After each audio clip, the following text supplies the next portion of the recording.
Is a Football Friday edition of the Nick Cattle Show. Thanks for joining us. As always, it is much appreciated. YouTube, Spotify, Apple Podcasts is where you can get us, watch us, and listen to us. All right, Dolphins, Patriots, Sunday night. This is the official preview of that game. And I want to start, because we've got a lot to get to, I want to start with Tua Tagovailoa, because the Tua being 4-0 versus the Patriots is my favorite overblown statement and story of the week. And what happens at times is somebody says something in the media, they write it, they say it on TV, or they say it on the radio, and all of a sudden, this huge echo chamber begins. And you keep hearing this parroted, right? Day after day after day after day. Tua, 4-0 against the Patriots. Hey, did you know that Tua is 4-0 against the Patriots? Hey, did you know that Tua versus the Pats and Belichick? Oh, guess what? He's 4-0. We talked about it earlier this week when we compared Mac Jones and Tom Brady and their stats in one-possession games. One of the key takeaways of that conversation was that one loss record in one-possession games was not necessarily indicative of the quarterback play. So what does Tua Tagovailoa being 4-0 against the Patriots tell us? Honestly, not that much about the quarterback, because when you look at what Tua has done against the Patriots in those 4 games, Tua has a completion percentage of 68.5%. That's good, right? That's really Tua's calling card, his accuracy. So he's completed better than 68% of his passes against the Patriots in those 4 starts when he's 4-0.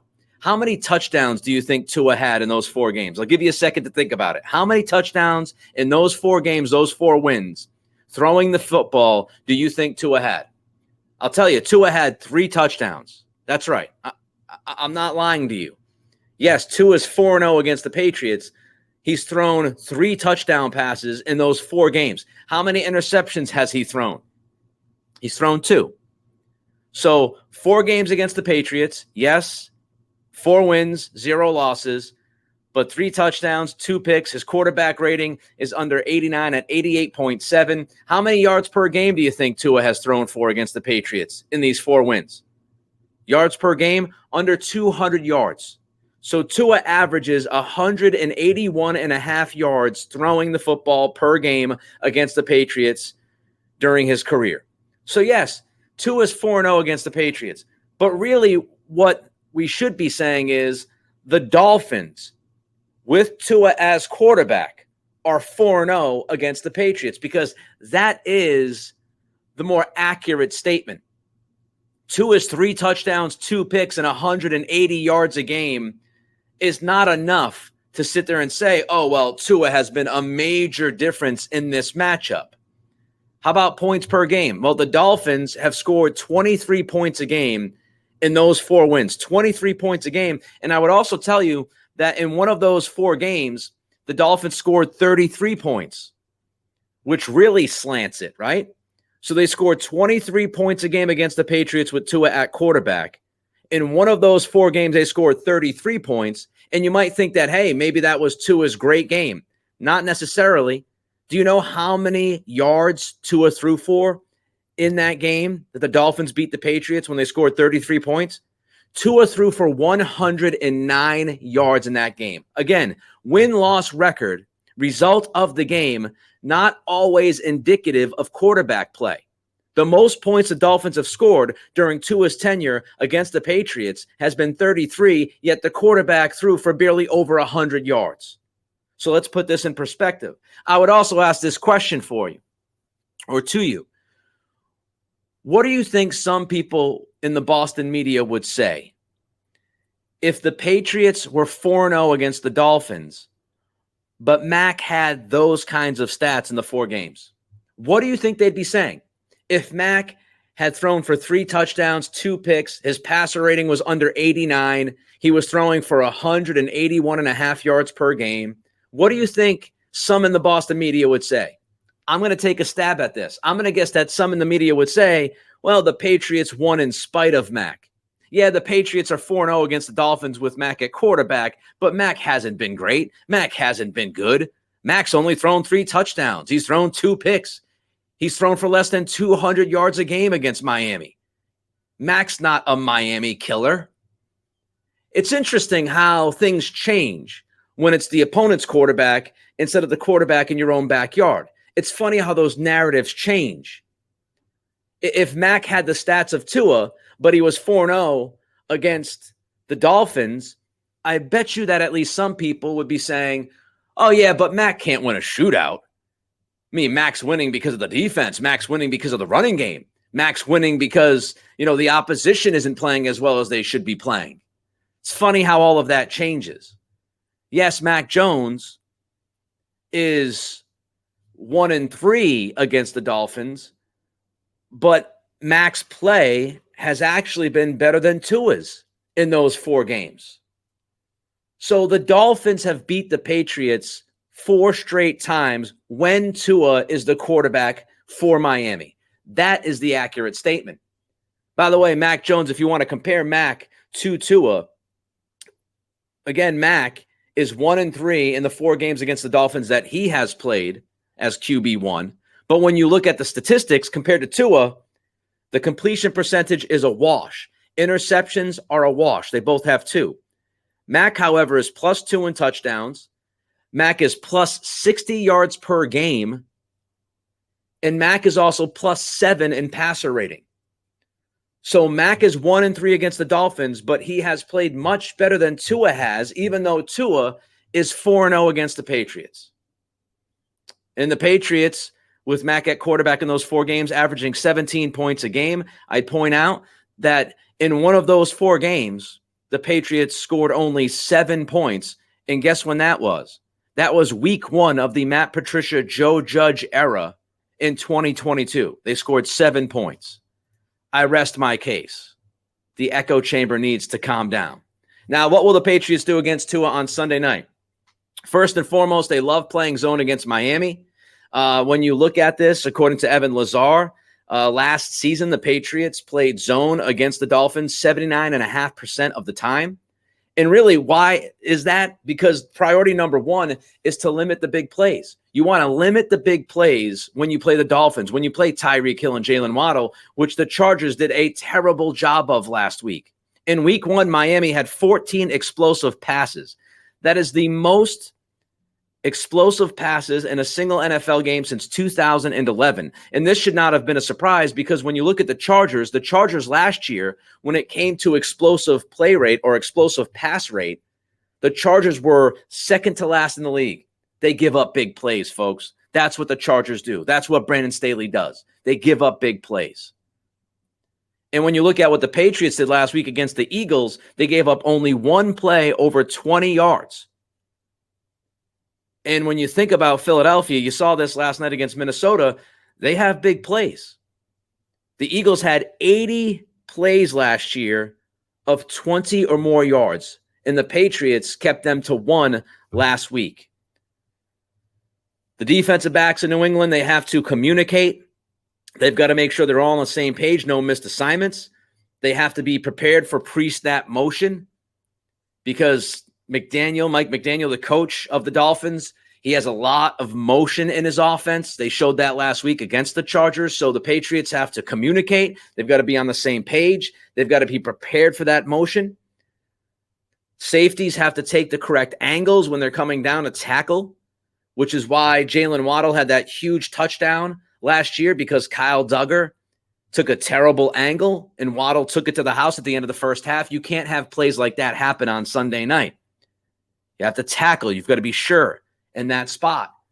And when you look at what the Chargers did again last week, I would not sit there and say, oh, well, Miami's offense was so explosive last week, therefore they're going to be as explosive this week. The Chargers defense was a puddle. They failed to communicate. They were flat-footed. Staley's game plan was atrocious. They went one-on-one against Waddle and Tyreek Hill for most of this game. As a matter of fact, the Chargers started this game with J.C. Jackson one-on-one with Tyreek Hill. And I remind you that J.C. Jackson's patellar tendon was donezo last year, had major surgery, sat out for most of the season. First game back from a major surgery, major injury. First game back, you line him up one-on-one against the fastest guy in the NFL? That's just stupid. And that's why Cheetah went for, what he went for, 11 for 215 and 2 touchdowns last week. He had 5 catches of 15-plus yards. The approach was terrible from the Chargers. Now, the Patriots have been very successful against Tyreek Hill the past few years. As a matter of fact, let's do some comparisons here. Tyreek Hill in the first 2 games against the Patriots, right? His first 2 games against the Patriots, he had 14 catches in those 2 games. In his last 5 games against the Patriots, he's had 23 catches. It's a huge difference.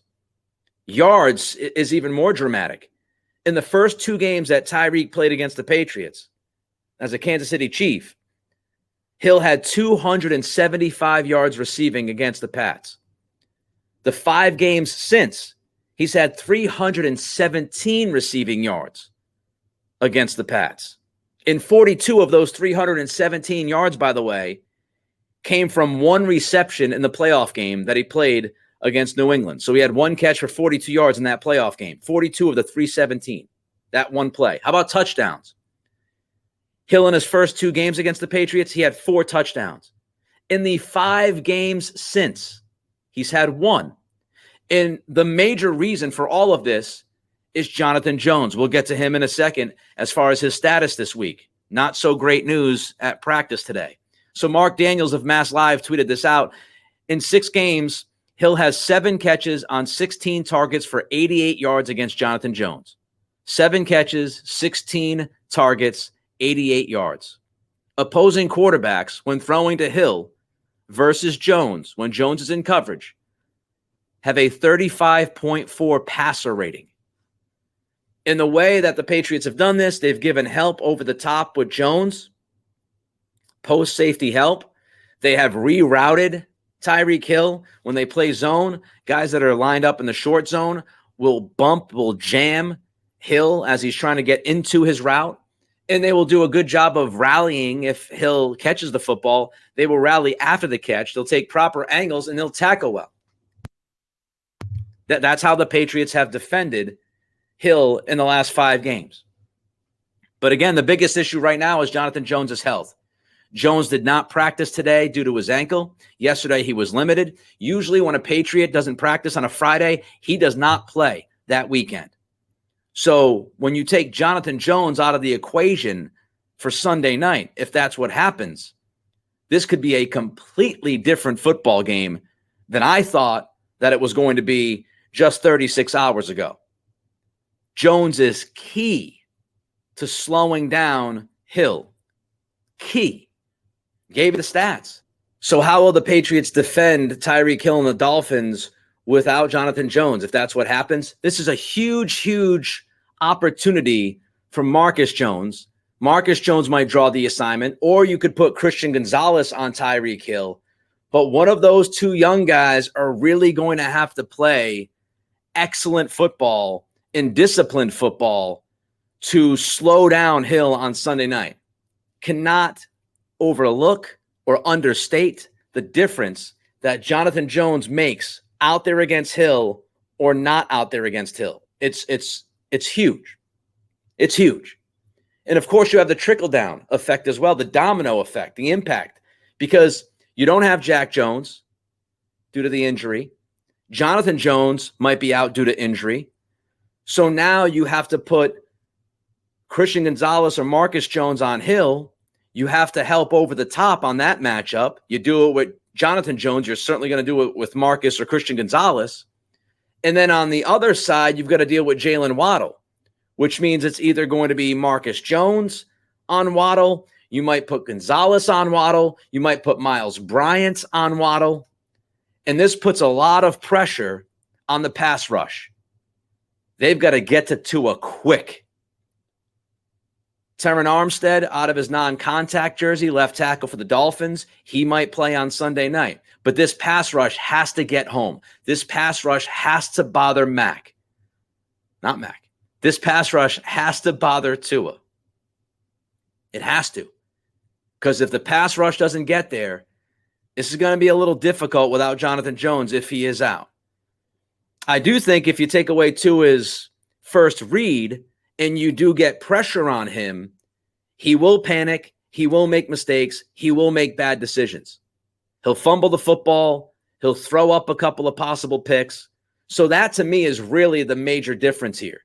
The major difference to me in this game without Jonathan Jones is whether or not you can take Tua's first read away and get pressure on him. If you can do those two things, you might have decent success. We'll see if they can do it, though, if the Patriots can do it, because this is going to be a big-time challenge. All right, listen, rate, review, and subscribe. Don't forget to give us that like on YouTube. It means a ton to us here at the Nick Cattle Show. That's how we build the community. Speaking of Tua, we kind of fall into this trap, and it goes in line with the idea of Tua is 4-0 against the Patriots. This idea that the quarterback is the reason why the record is the record, right? And part of that conversation this week has been who's better, Tua or Mac? And honestly, I know this isn't a sexy answer for anybody watching this, but honestly, my answer is it's pretty much a wash. And I've said that since Tua came into the league and Mac came into the league.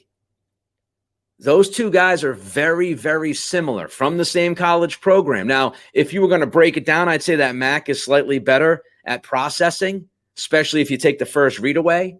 Mac is obviously better when it comes to durability. And I would also give the slight edge to Mac when it comes to pocket movement and being able to understand his surroundings and getting away from trouble. So those are the advantages I think that Mac has over Tua. But a lot of these things that we talk about, they're slight edges. For Tua, I think Tua has a slightly better arm. He doesn't have a rocket arm. Slightly better than Mac's. You could say his leadership is better than Mac's just because, Mac got emotional last year and, Tua has had some come from behind victories and all of that stuff. You could argue that. Accuracy to me is pretty much a wash. But if you ask me, Tua is a left-handed Mac and Mac is a right-handed Tua. For the most part.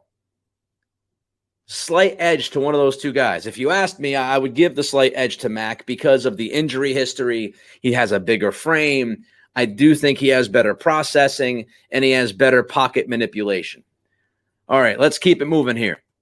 Don't forget, listen, rate, review, like, and subscribe. Don't forget to comment as well at the YouTube channel, Nick Cattle Show, here on a Football Friday. Let's look at the Patriots' offense against Miami's defense and what they might try to do.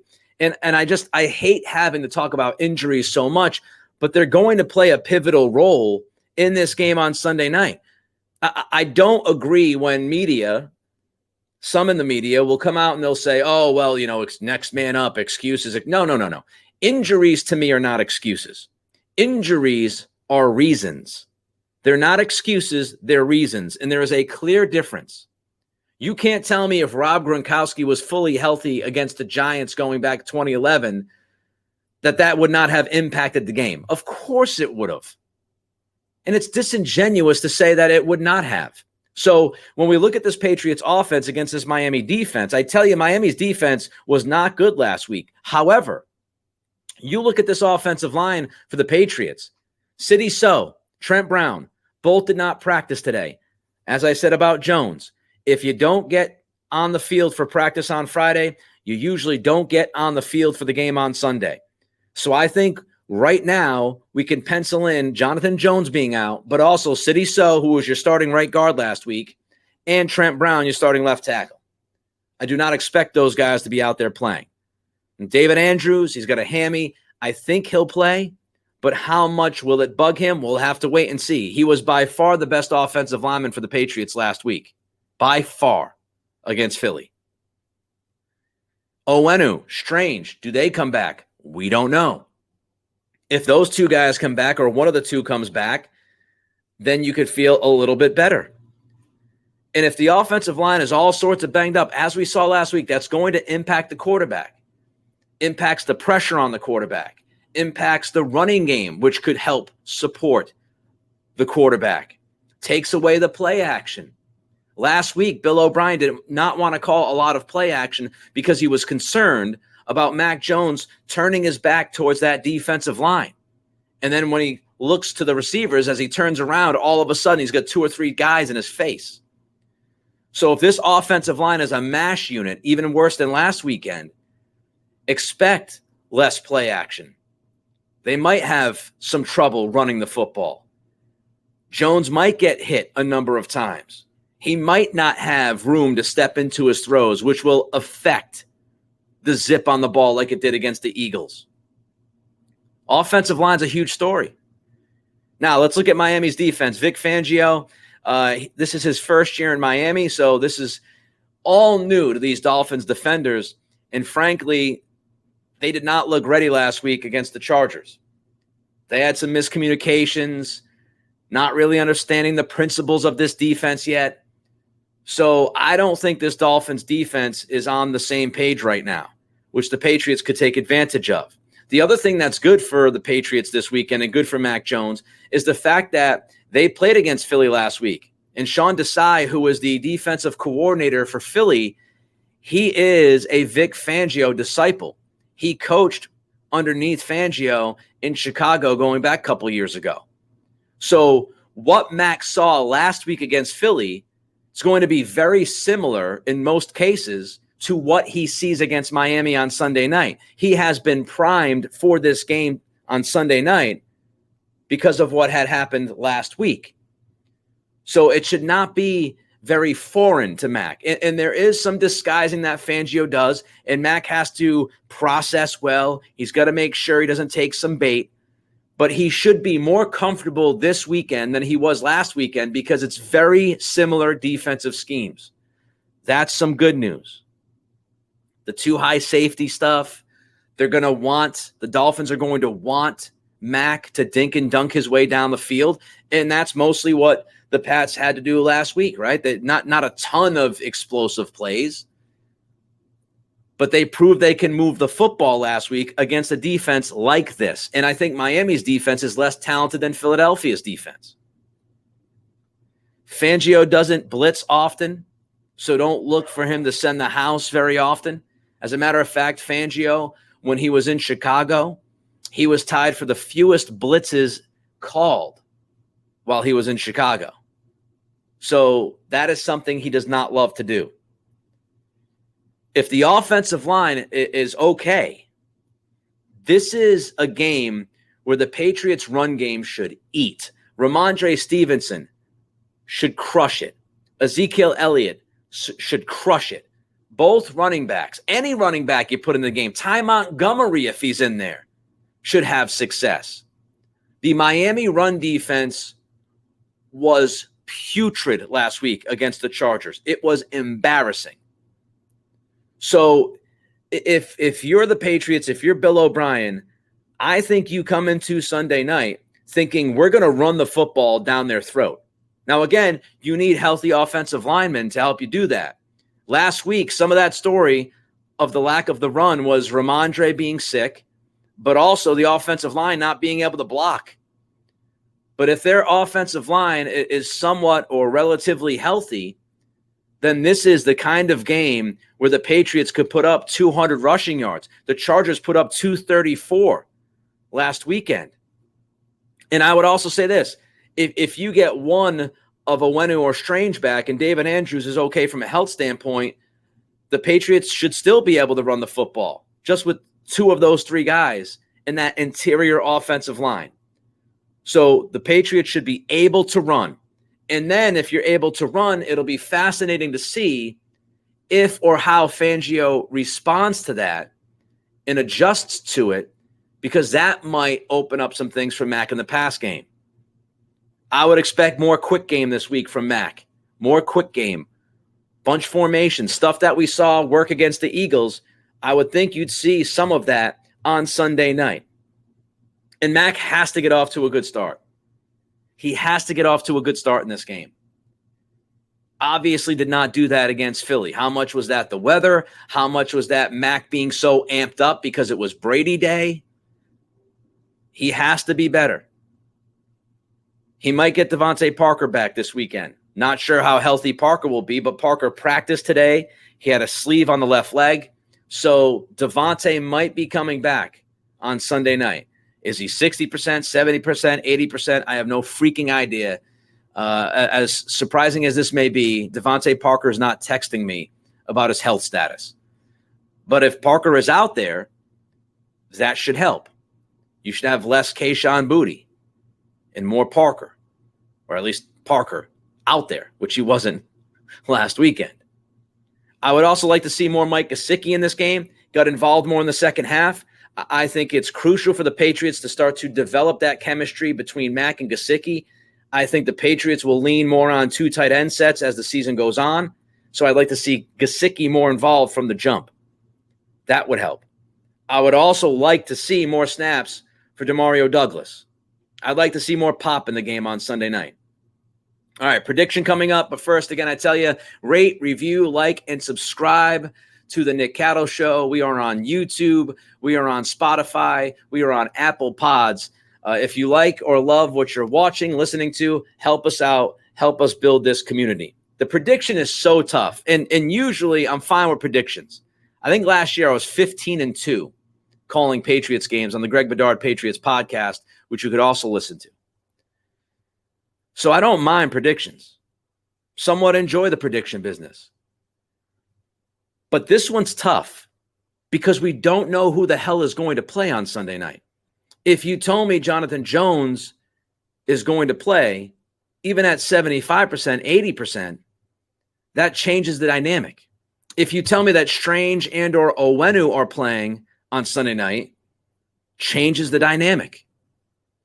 If the Patriots are relatively healthy, if Jones is playing, and this offensive line has at least, 2 starters out there or 3 starters out there, the Patriots win this game. If you want to score, I hate giving scores because it's so tough. Last week I told you that on Twitter, we weren't doing the pod yet, but on Twitter at Nick C Radio, I had the Eagles winning 27-20. Of course, they won 25-20. Again, if Jones is out there playing, if Jonathan Jones is playing, and this offensive line has 2 or 3 starters out there, and they're healthy starters, Patriots win this game. I would throw out there 27-21. I think the spread is Miami giving 3. So I would take the Patriots if they're healthy, Jones is out there. If Jones is not out there and the offensive line doesn't get 2 or 3 starters out there, then it gets really difficult. I would have to lean Miami because of the Jones-Tyreek Hill matchup and because I need to see these backup offensive linemen be able to block for the run game. I mean, there is a scenario, even if the Patriots don't have Jonathan Jones and the offensive line is kind of stitched together, there is a scenario that the Patriots win this game. And that scenario is get pressure, as I said, on Tua, take away Tua's first read, make sure Miami doesn't get the run game going. They did not run well last week against the Chargers. And don't get killed by big plays. And on offense, run the football. If the Patriots have Jonathan Jones in a semi-healthy offensive line, I like the Patriots. If Jonathan Jones is out of this game on Sunday night when we get the inactives and we have Strange and Owenu out or they're looking like they're 60% out there, then I would lean Dolphins. And I know it's not the greatest prediction, but there's so much unknown. Devontae Parker, is he playing? Jonathan Jones, is he playing? Who's on the offensive line?